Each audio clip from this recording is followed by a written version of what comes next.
नमस्कार, आप देख रहे हैं कच्चा चिट्ठा। मैं हूं आपके साथ प्रीति रघुनंदन। चीन और पाकिस्तान ने भारत को घेरने के लिए नेपाल की जमीन का इस्तेमाल करने की साजिश रची है। ये दोनों देश नेपाल से भारत को निशाना बनाना चाहते हैं।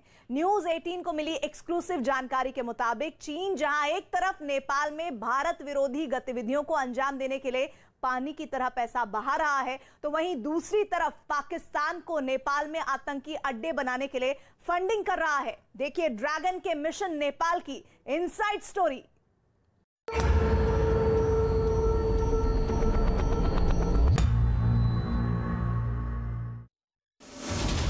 भारत के दो दुश्मनों का खूनी अफसाना।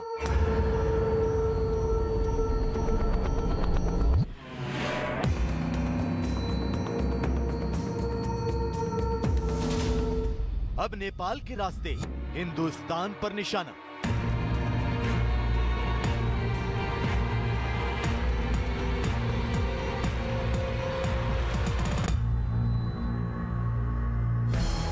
भारत की बढ़ती सैन्य ताकत, भारत का बढ़ता कद, भारत की मजबूत अर्थव्यवस्था और भारत की आत्मनिर्भरता से चीन खौफ खाने लगा है। सुपर पावर बनने का सपना देखने वाले चीन को इस बात का डर सताने लगा है कि हिंदुस्तान उसके विस्तारवाद पर विराम लगा सकता है। हिंदुस्तान उन देशों का साथ दे सकता है जो उसकी दादागिरी से परेशान है। लिहाजा चीन ने अपने सदाबहार दोस्त पाकिस्तान के साथ मिलकर नेपाल के रास्ते भारत को घेरने का प्लान बनाया है। चीन और पाकिस्तान ने नेपाल के लोगों को भारत के खिलाफ भड़काकर अपना उल्लू सीधा करने की साजिश रची।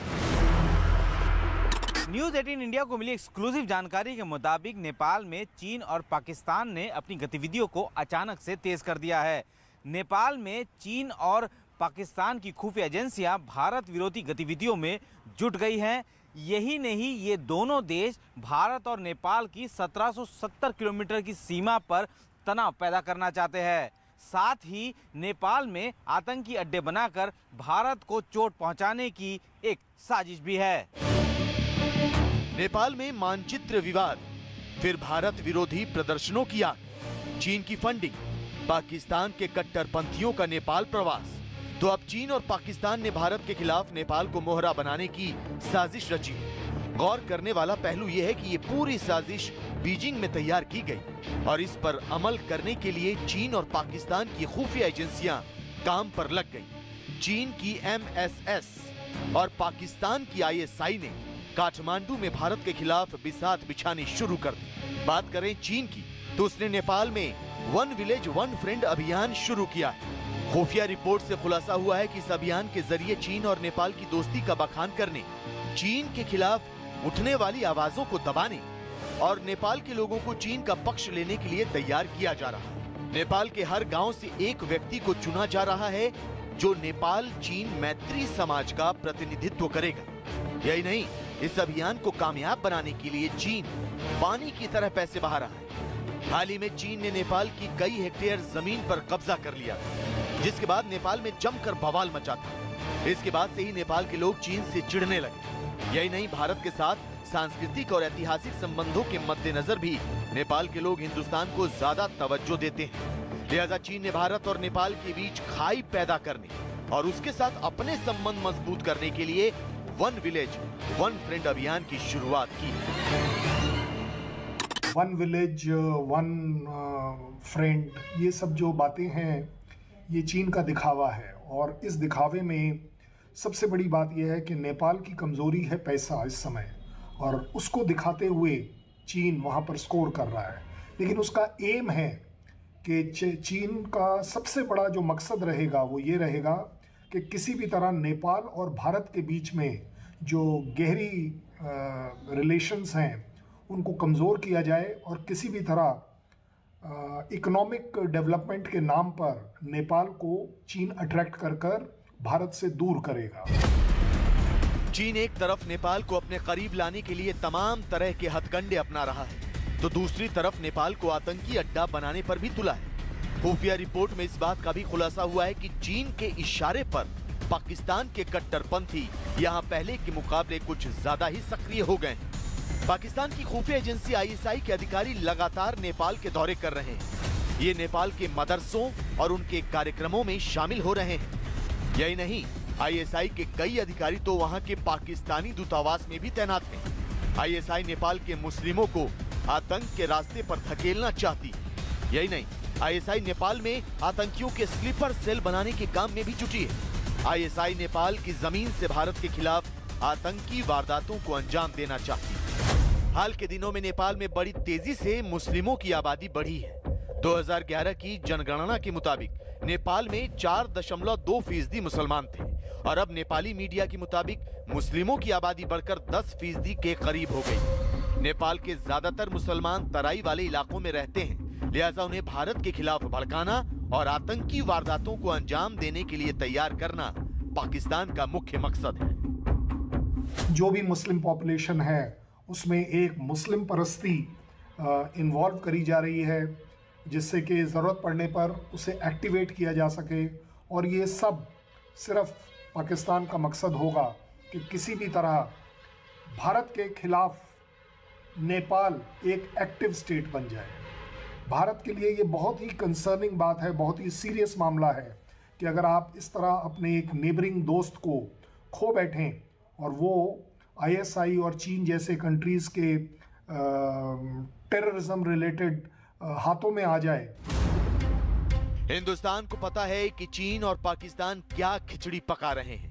नेपाल के मुसलमानों और वहां की आम जनता को भी पता है कि भारत से अदावत में ये दोनों देश मिलकर नेपाल का इस्तेमाल करना चाहते हैं। लिहाजा दुश्मन देश नेपाल की आवाम को भारत के खिलाफ हथियार कभी नहीं बना पाएंगे।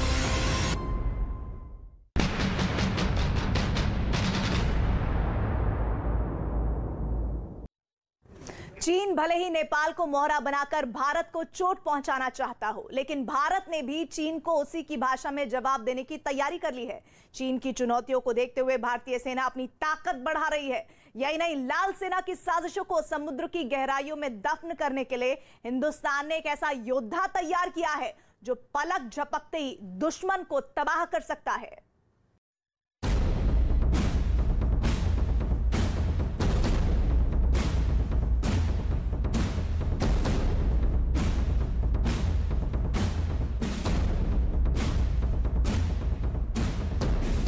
न्यूज 18 इंडिया आईएनएस वेला सबमरीन पे मौजूद है। सारे एडवांस वेपन्स और सेंसर्स इसमें फिटेड है।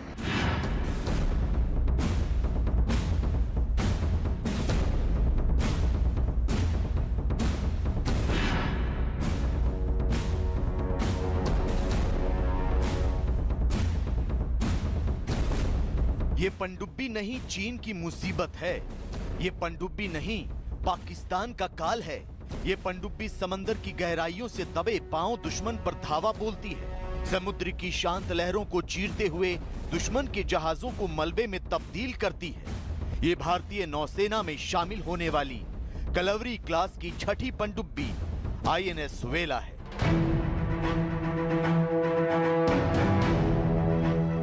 प्रोजेक्ट 75 के तहत मुंबई के मजगांव डॉक में 6 कलवरी क्लास की पनडुब्बियां बन रही हैं।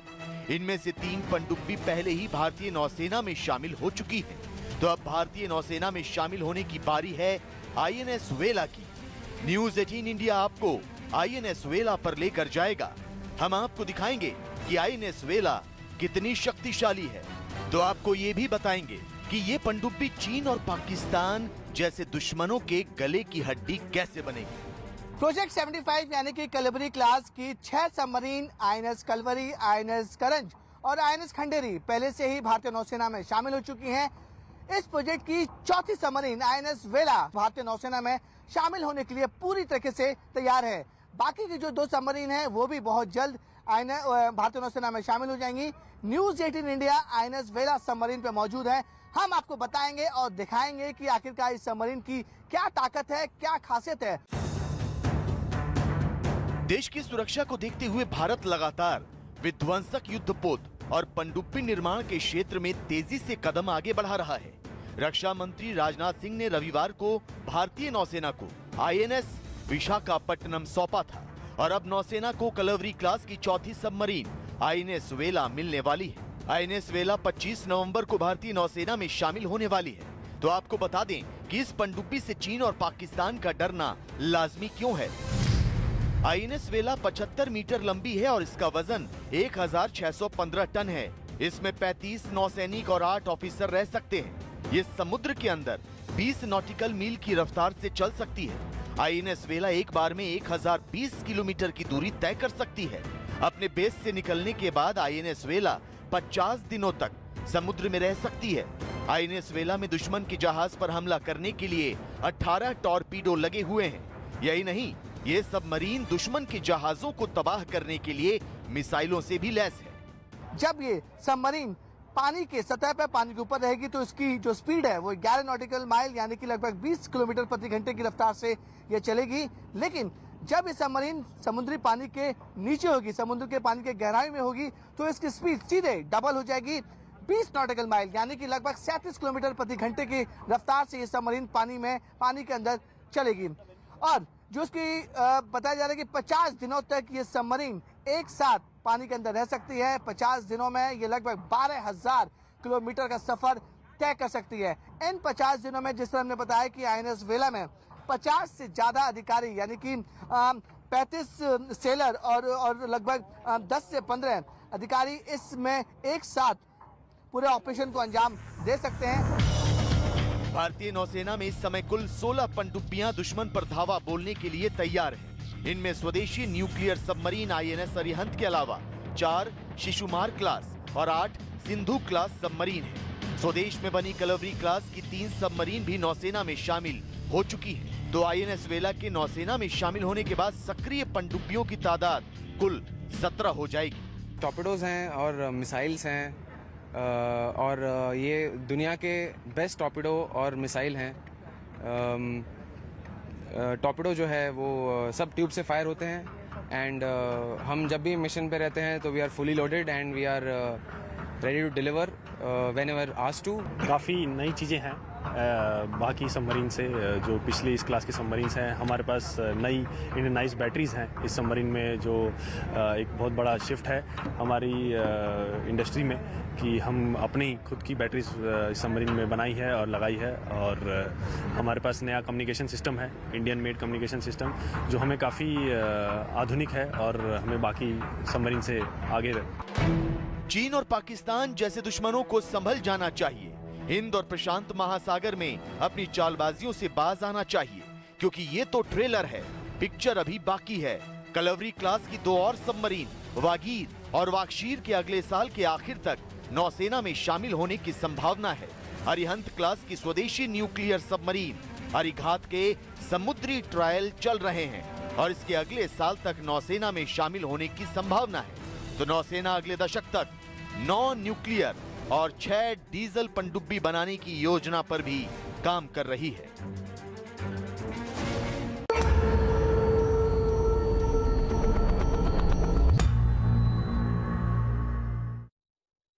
समंदर में चीन की पीपल्स लिबरेशन आर्मी अपनी सीनाजोरी से बाज नहीं आने वाली। आसियान देशों के साथ चीन का विवाद इसकी तस्दीक भी करता है, लेकिन हाल के दिनों में चीन सबसे ज्यादा आक्रामक है। ताइवान को लेकर चीन ताइवान पर कब्जा करना चाहता है, लिहाजा ताइवान ने भी चीन को ललकारा और संभावित युद्ध की तैयारियों में जुट गया है।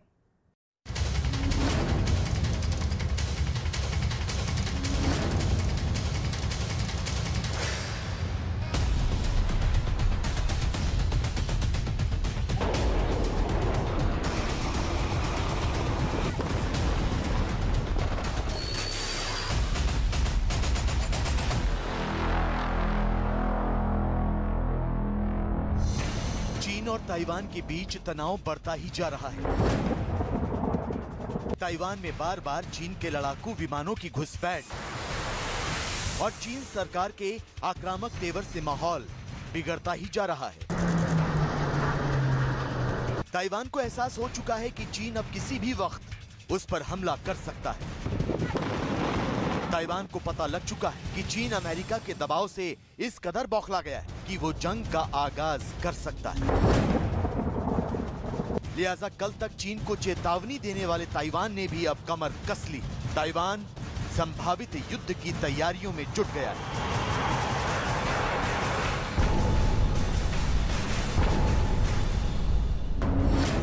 खबर है कि ताइवान के रक्षा मंत्रालय ने एक श्वेत पत्र भी जारी किया है। इस श्वेत पत्र में कहा गया है कि चीन ताइवान के बड़े हवाई अड्डों और बंदरगाहों पर धावा बोल सकता है, लिहाजा ताइवान ने अपनी सेना की ट्रेनिंग तेज कर दी है। ताइवान में पुरुष नागरिकों को सेना में शामिल होने के लिए प्रेरित किया जा रहा है। इसके अलावा ताइवान ने अपना रक्षा बजट भी बढ़ा दिया है। भौगोलिक और सैन्य दृष्टिकोण से देखें तो ताइवान चीन से कहीं छोटा और कमजोर है। ताइवान और चीन के बीच युद्ध हुआ तो जीत किसकी होगी ये भी सबको पता है, लेकिन अमेरिका और यूरोपीय देशों की ताइवान पॉलिसी से जिनपिंग की पेशानी पर बल है और वो ताइवान पर हमले के लिए एक तरह से तैयार नजर आ रहे हैं। ताइवान की सीमा पर चीनी सैनिकों का जमावड़ा बढ़ाया जा रहा है और चीन के फाइटर जेट ताइवान को आसमान से दहला रहे हैं, लिहाजा ताइवान ने अपनी सैन्य ताकत बढ़ानी शुरू कर दी है। ताइवान के सैनिकों की संख्या अभी 1,88,000 है। अगर इसमें ट्रेनी सैनिकों को मिला दिया जाए तो ये आंकड़ा 2,15,000 तक जा सकता है। ताइवान सेना को ज्यादातर अलर्ट मोड पर नहीं रखता, इसीलिए अब रिजर्व सैनिकों को तैयार करने पर भी जोर दिया जा रहा है। ये रिजर्व सैनिक चीन की ओर से बमबारी होने की सूरत में रनवे को ठीक कर सकेंगे, वाहनों की मरम्मत के अलावा बंकर बनाने जैसे काम कर सकते हैं। हमले की सूरत में 10 लाख के करीब रिजर्व सैनिकों को पहले राउंड में बुलाया जा सकता है। चाइना का ताइवान के प्रति आक्रामक व्यवहार चाइना के विस्तारवाद, उसके आधिपत्यवाद, उसके उपनिवेशवाद और अवसरवाद को दर्शाता है। चाइना ताइवान के ऊपर कब्जा करने की मंशा रखता है, उसके ऊपर हमले करने की वो साजिशें कर रहा है और जाहिर है कि चाइना के जो शासक हैं वो पहले ताइवान के पीसफुल यूनिफिकेशन की बात किया करते थे, लेकिन अब उन्होंने पीसफुल शब्द हटा दिया है, अब वो सिर्फ यूनिफिकेशन की बात करते हैं। जाहिर है ताइवान की तैयारियों को देखकर तो यही लगता है कि बहुत जल्द एक युद्ध दुनिया को अपनी गिरफ्त में लेगा। तो ये युद्ध सिर्फ 2 मुल्कों के बीच ही सीमित नहीं रह जाएगा, बल्कि इसमें कई और देश भी शिरकत करेंगे, जिसकी वजह से इसके महायुद्ध में तब्दील होने की भी प्रबल संभावना है।